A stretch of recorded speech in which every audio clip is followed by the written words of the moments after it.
climb trees. She's none other than Smriti Ravindra. Smriti, Hi, welcome on behalf of Meta Reads, Goodreads LK, and Colombo International Book Fair. thank you for having me over. This is really a great honor, and I'm really excited, a little bit nervous to be here. And thank you. Okay, so we'll dive into the book straight. I had read the book before, and whenever I, read that book, I've read it a couple of times, and I started wondering: the woman who climbed trees, is it about in-depth exploration uh, on sense of place? Uh, well, sense of place, I think, is something that really is at the heart of the book because the book is about what a place means to a woman, especially in most traditional systems of marriage. The woman leaves her native home and moves into her husband's home. And in that sense, I think every married woman is a diasporic woman who doesn't, who leaves her homeland behind, whether it's within your own country.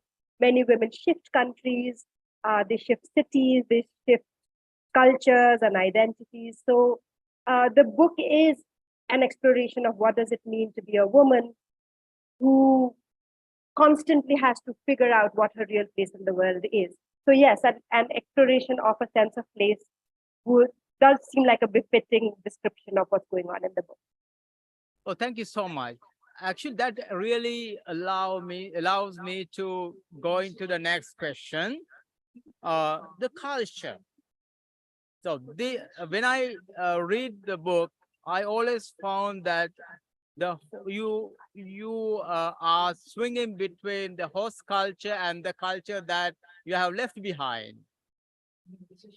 Can you So elaborate a bit about that? absolutely. So I think that's again tied to a woman's sense of place and what does it mean. And I'm talking mostly in traditional practices of marriage.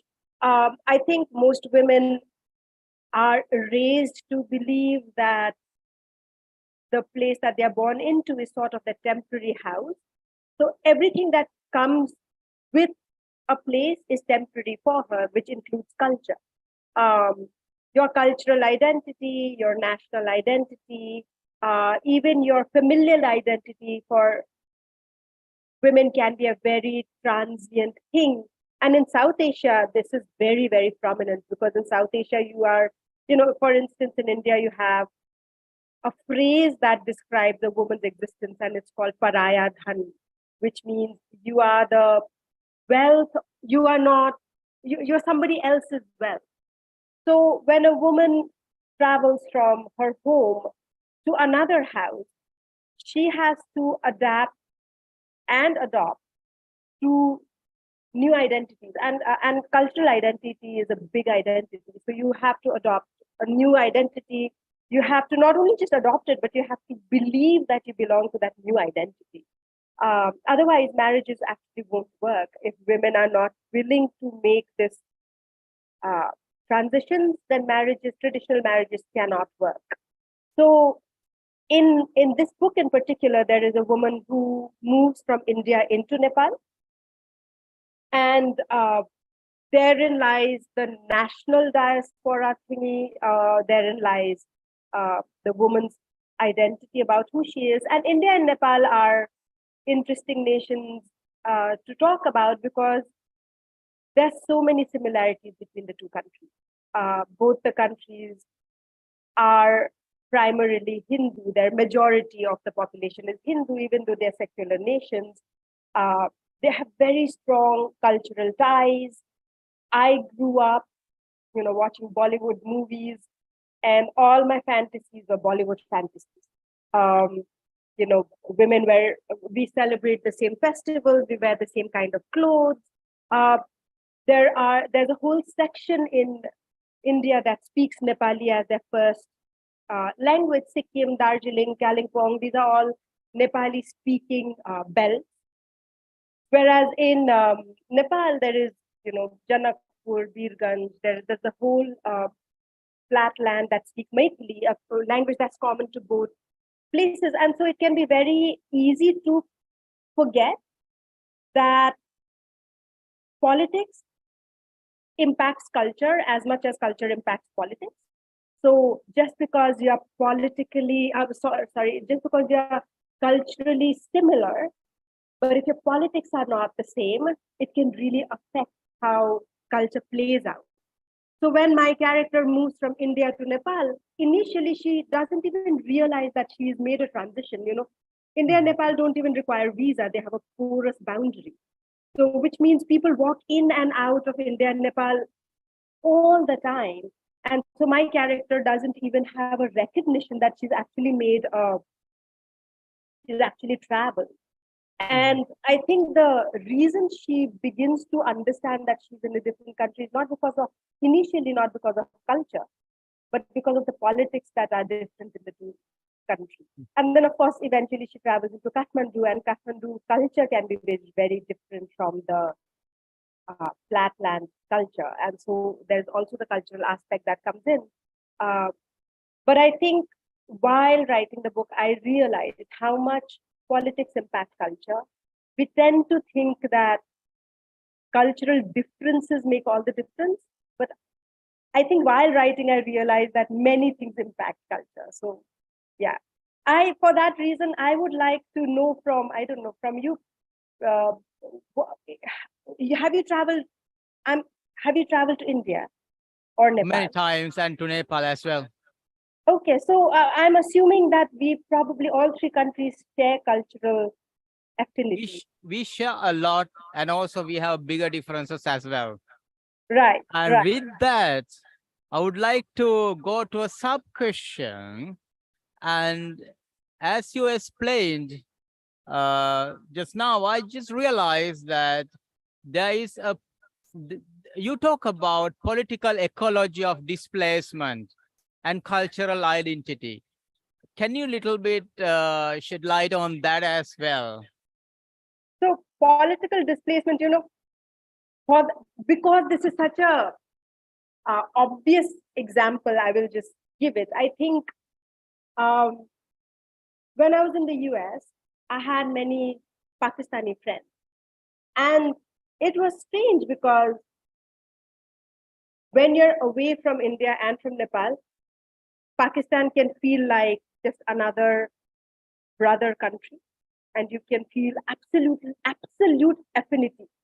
And yet, because there are political differences, I mean, look at the situation that there is. So the impact of politics is so huge and it is so big. What our political leaders want, how they want us to behave, how they want us to think, it actually trumps our similarities sometimes, because India and Pakistan it's a great example of two countries that have very strong cultural affinity. And because of different political differences, that affinity doesn't make any difference whatsoever. So in my book, of course, this is not an India-Pakistan situation, obviously. In fact, Nepal and India mostly share a healthy relationship. But Nepal and India also have a very strong resentment relationship.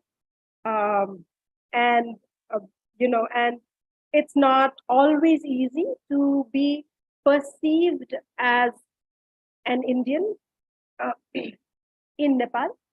So the flatlanders or the Madhesis of India of Nepal can often be perceived as Indians, and that politics is very difficult. Similarly, in India, there is the whole Gurkhaland movement that's been going on, where the West Bengal section is there's a whole section that wants independence from India because they don't feel that the politics of India includes them, nor do they feel culturally affiliated with the mainstream. And so the book is talking about how political ideology and really, I think political manipulation, the political games that that politicians play with people, can have disastrous impact on, it doesn't let countries come together. It doesn't let people come together. So even though India and Nepal marry within each other so much, the ruling class marries into the ruling class of India all the time. Um, and even the general population, they intermarry all the time, and yet the politics can be very divisive, and they Oh, divide. thank you so much for elaborated answer, because this is not only common to subcontinent, but today we look at Ukraine and Russia and the rest of world. Thank you so much, Smriti. And now I feel like, as you explained, I feel that there is something, beyond being the author of this book. Uh, I mean, is there any character in the book that represent you, or else that is very close to you? Um, uh, I would say Preeti probably is close to me, doesn't represent me fully, but is close to me because, uh, well, a personal background. My mom is actually from Darbhanga, very much like the main character of the book. And my ancestral village is Sabaila, which is also the village that I have talked about in the book. And when I initially started writing the book, it was entirely from Preeti's point of view. There was no Mina's point of view, because I was writing from my perspective. And then as I wrote, I realized my perspective was limited, that I did not have access into other characters and how they thought and how they felt. And so I brought in other perspectives. But yes, I think she is the closest to me. She is the person who feels conflicted by her loyalty to both India and to Nepal. Her mother is Indian, so she feels love for India. Her father is Nepali, so she feels love for Nepali. She herself is unable to strictly characterize herself as one or the other. She feels equally to belong to both countries. And those are dilemmas that I'm personally feeling. Right? I feel like I belong to both countries, and every time I have to choose, I feel like I'm betraying the other. You know. So yeah. Okay, thank you so much. And also, the writing itself transform people. Once you finish your first book, you are not the same person you used to be before writing the book. What, how it? I mean, how far it is relevant for you? Very, very relevant for me. So the truth is, I didn't think I'd ever get published. Uh, and I'm still a little surprised that I have got published. I don't think I've digested this fact yet. For the longest time, this book was something that I did on the side while while I took care of my main job or did other things that in life seemed like the purpose of my life. So I never expected to get, I really wanted to get published, but I didn't think anybody would buy my book. So when somebody bought my book, I think the shock of it hasn't left me yet, and the thrill of it actually. Um, but that being said, I suddenly feel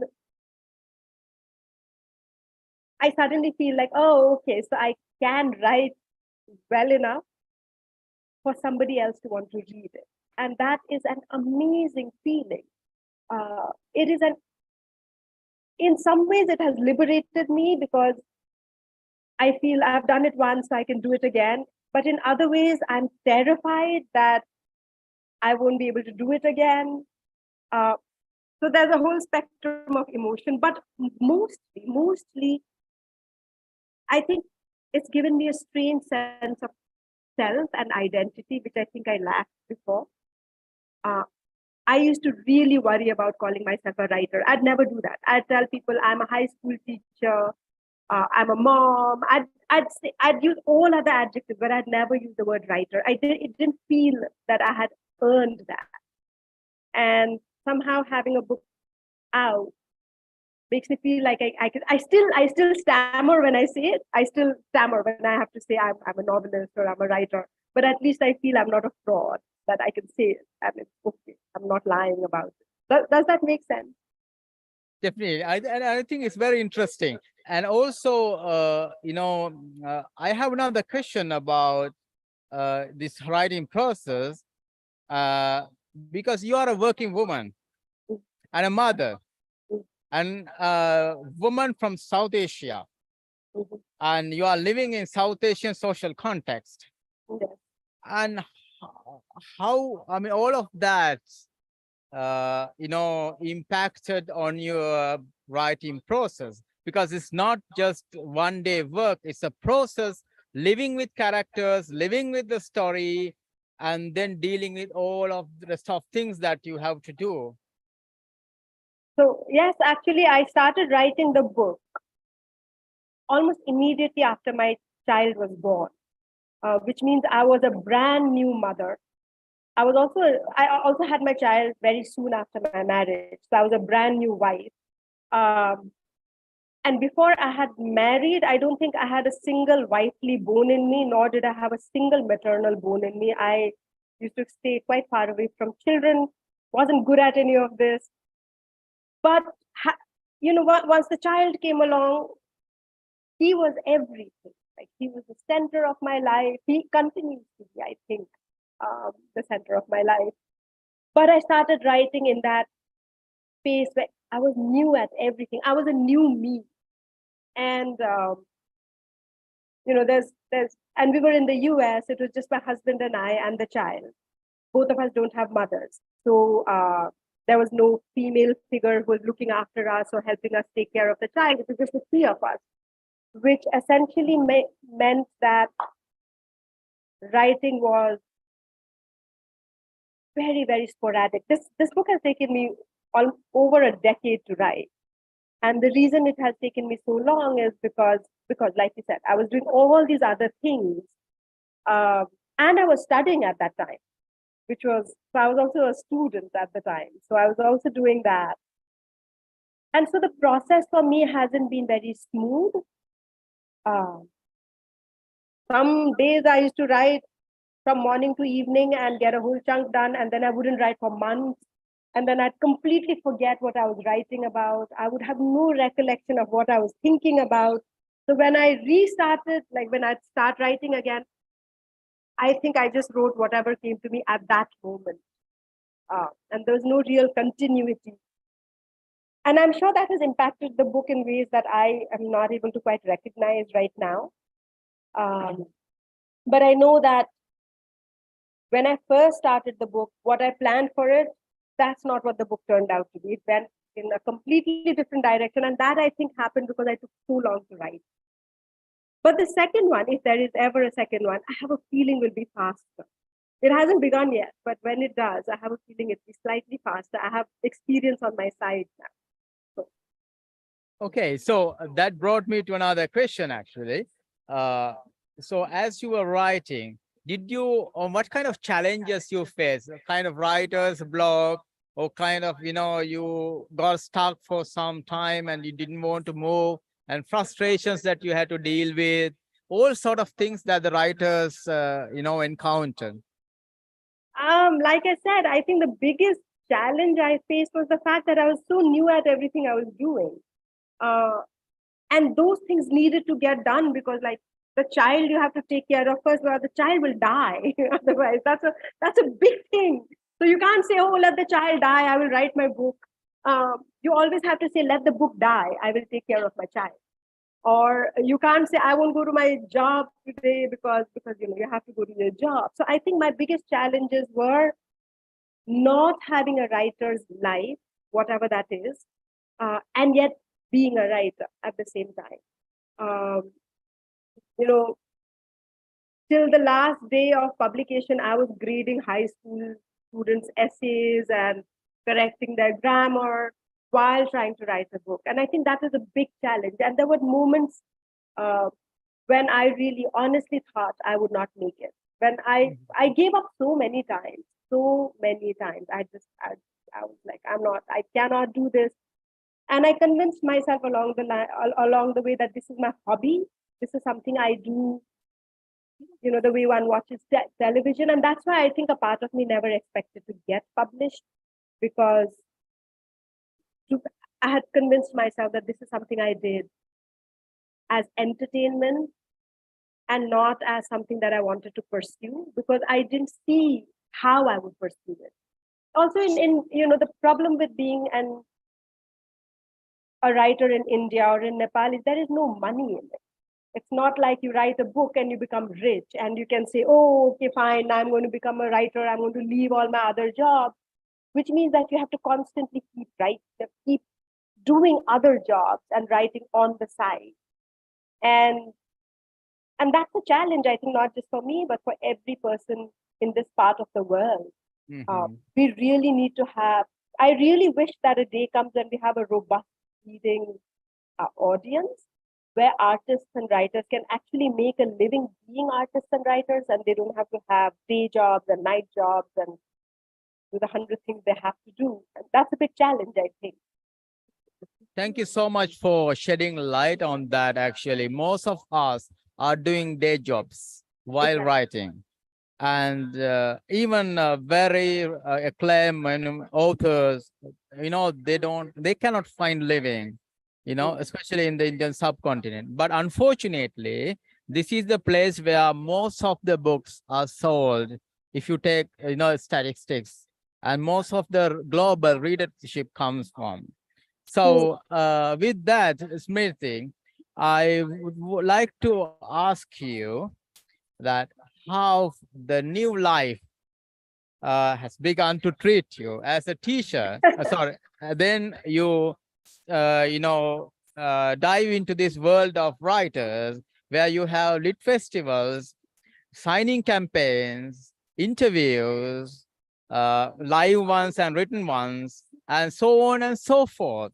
It's a completely a different universe. So, very honestly, the first few months was so overwhelming. I started crying. Like, there were a few days when I would just start crying. I'm like, I can't handle everything. My poor husband was quite baffled. He's like, but isn't this a good thing? And I'd be like, it's a good thing, but it's so overwhelming. First of all, now at least I've given a few interviews, so I understand what an interview is. But the first clue, I had no clue what that meant. And I was so nervous. And I think I did really bad. I messed up all my interviews too, because I was so nervous. I didn't know what it meant. And actually, one of the interviews that you took with me, you asked me this question, and you don't know the kind of torture you put me through with that question. You asked me, "How have you added to the literature of Nepali diaspora?" And I saw that question and I started crying immediately, because yours was the first interview I did, the written interview.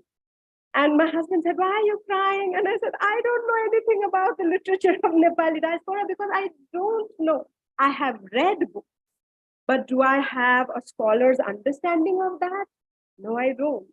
So I think initially it was just really overwhelming. And then I wrote to you saying, "I won't answer this question. I don't know how to answer this question." And you were very kind. And you said, "Don't answer it. It's okay." And that kind of calmed me down. Uh, and now if somebody was to ask me that question, I think I can sort of answer it. But initially it was very, very overwhelming, to be honest. Mhm. Even now, it gets a little overwhelming. I'm not a very social media person, but I had to become suddenly visible on Instagram. I started an Instagram account for this. And I tried to be visible on Facebook and I tried posting all the time. And then it began to feel like a third job that I had to do. Social media became a job in itself. And now I've just decided, you know what, I can't. So I've just given up right now. But that being said, every now and then some reader will send me a message. Like day before yesterday, somebody sent me a message, a long message, really long message. I was so taken aback by the length of the message, telling me what the book has done for her. And I think moments like those are so fulfilling. They're so wonderful. And I've had quite a few of those, like quite a few people have, especially women, have really reached out to me and told me what that the book has been special for them. That is incredible. That's an incredible feeling. So I love that. I love that. Thank you so much. At the same time, you may not know that the book has started making ripples across literary scene in here. Really? People are asking for the book, and that's why we have a question for you. Do you have any plans for translations, like Hindi, Nepali, or other translation contracts on the way? Uh, I know that I received an email from my agent and my publisher a few months back about a possible translation to Marathi. Uh, but I've not heard again, so I don't know where that process is at. But other than that, I don't know of any other translation that's being talked about. Because reason why I highlighted that question was just because the fact that there are still a lot of English readers in the subcontinent, but people read a lot in their own languages, Yes, and most of the books, the books that are coming out in UK and India have been translated to most our languages, right. especially Sinhalese and Tamil, etc.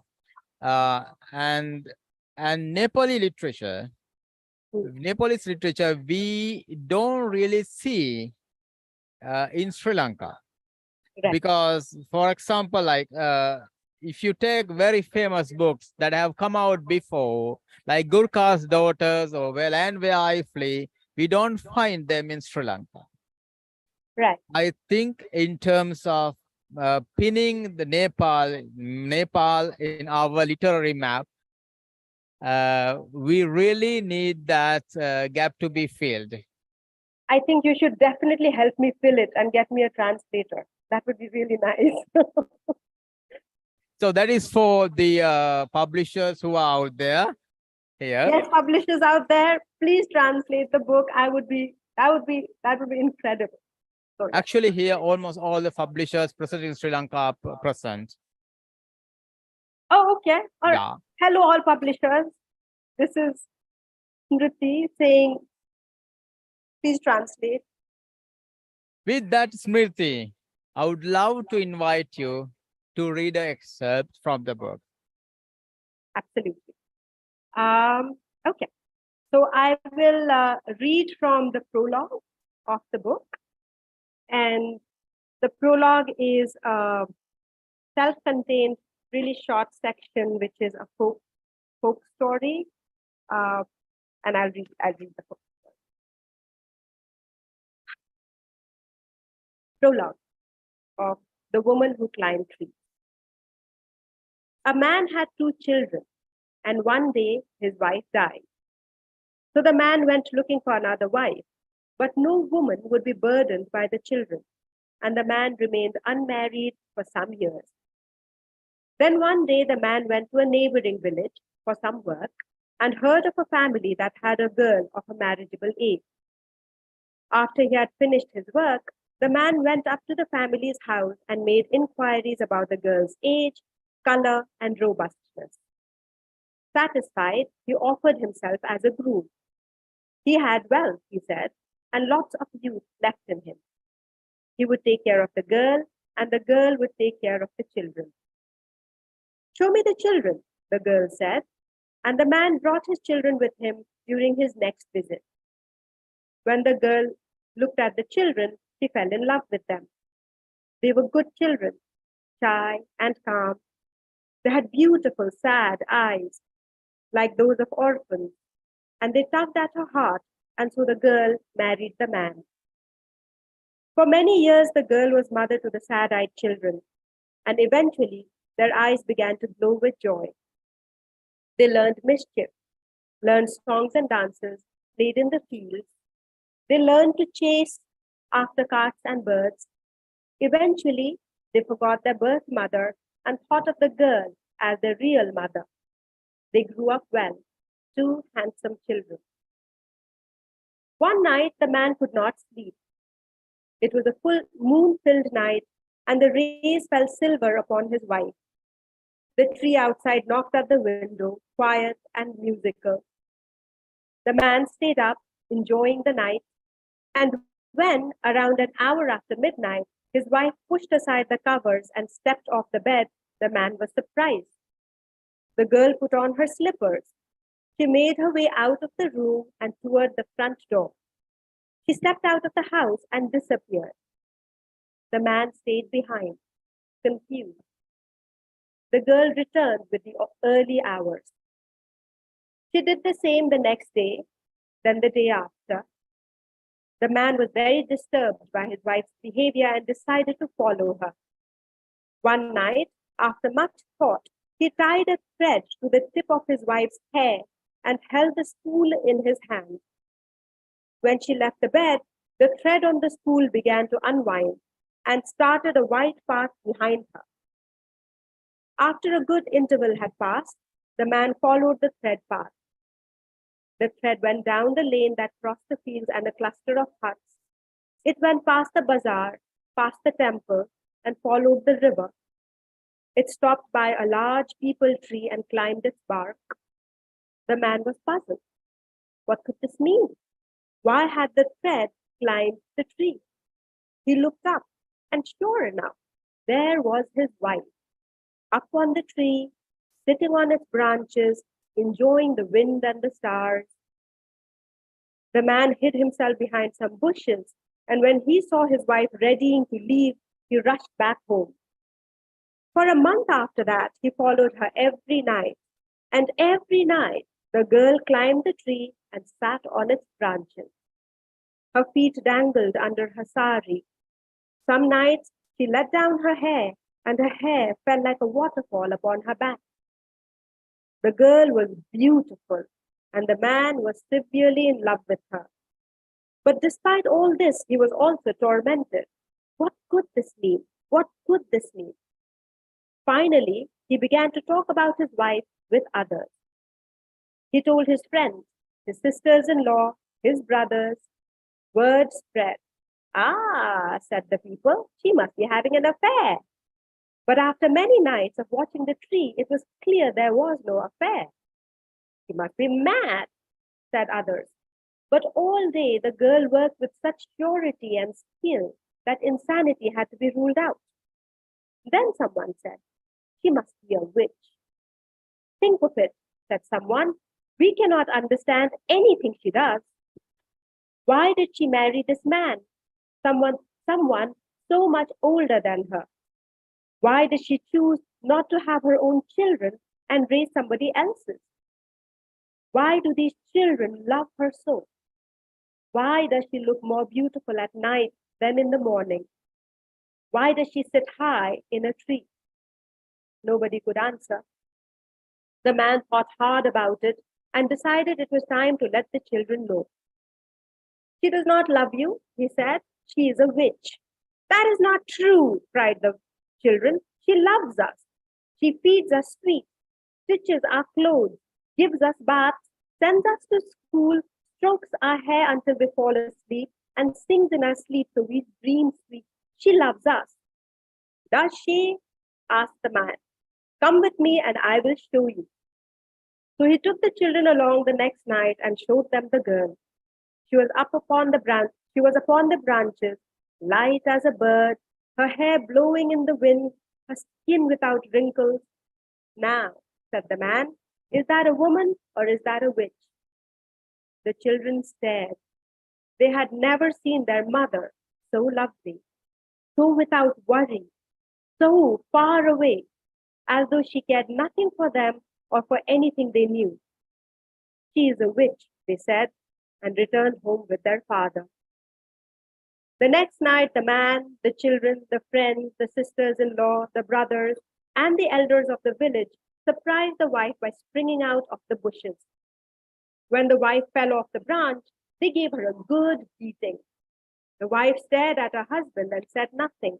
But when she saw her children, she began to weep. Save me! Save me! He cried. But the children, who had never seen their mother look so beautiful, could not step forward. They looked away and stared into the distance in fear. They pushed their fingers into their ears so they would not hear her scream. Then the villagers carried her to the river. The children stared into the distance. They kept their fingers in their ears and did not hear their mother crashing under the water, nor did they hear the silence when it came. Thank you so much. With that, I have another question. The traditional storytelling, folklore, and South Asia, and bringing in upbringing in South Asia, or else growing up in South Asia. All of these show in my head now after listening to you. What Um, is this? what is this? I think this is a part of our DNA, is what it is. Um, I belong. I'm a Methil woman. I belong to the Mithila belt of Nepal and India, and the Mithila belt is the mother of the Madhubani art, which is so well known. So I grew up with art, except that I don't think anybody in my family knew that it was art. It was just something you did. My mother could make murals. She would make things on the wall. My grandmother's made everybody. So did I. You give me a paint. I'm not good at art, but if you give me a brush and some paint, I can make something of it. I think I grew up with art. I grew up with songs. I grew up with storytelling.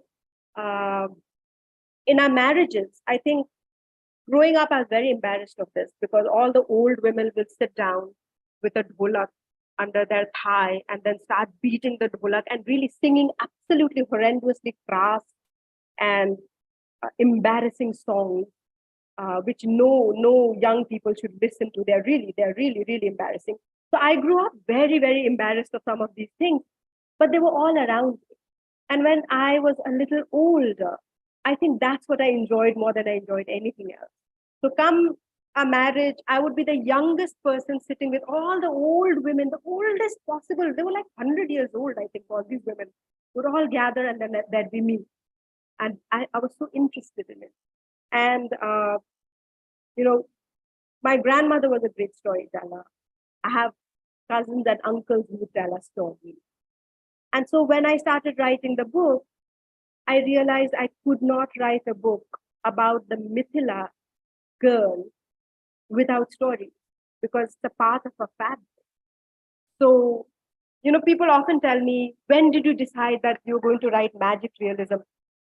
I didn't know I was writing magic realism. I didn't make that decision ever.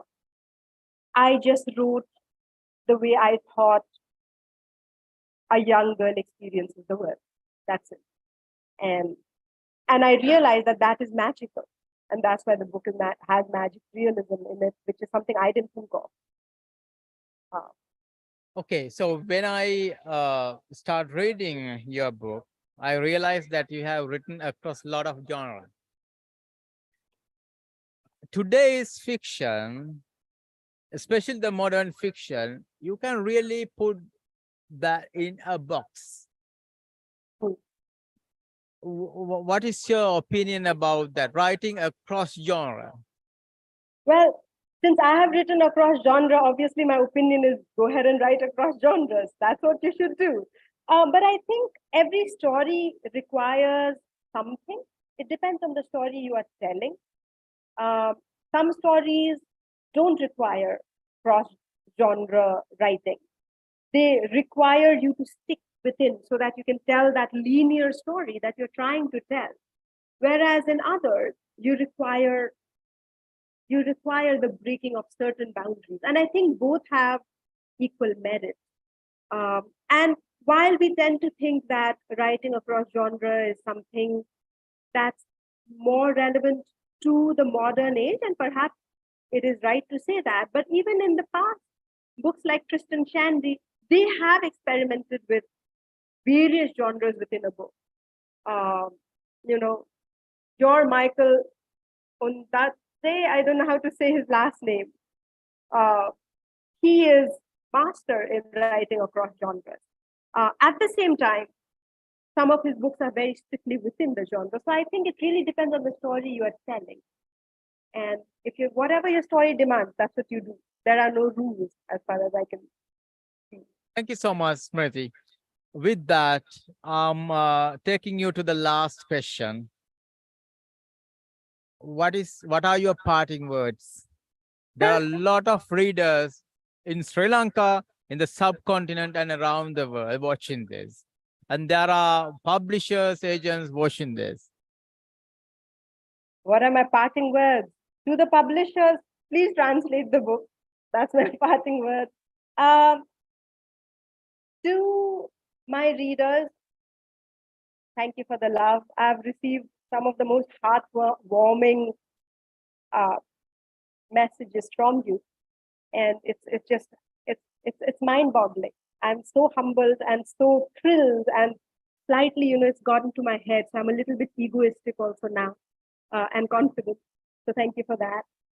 For people out there who want to write, I think one thing I've learned from my own experience is that you just keep writing, and one day it'll get written.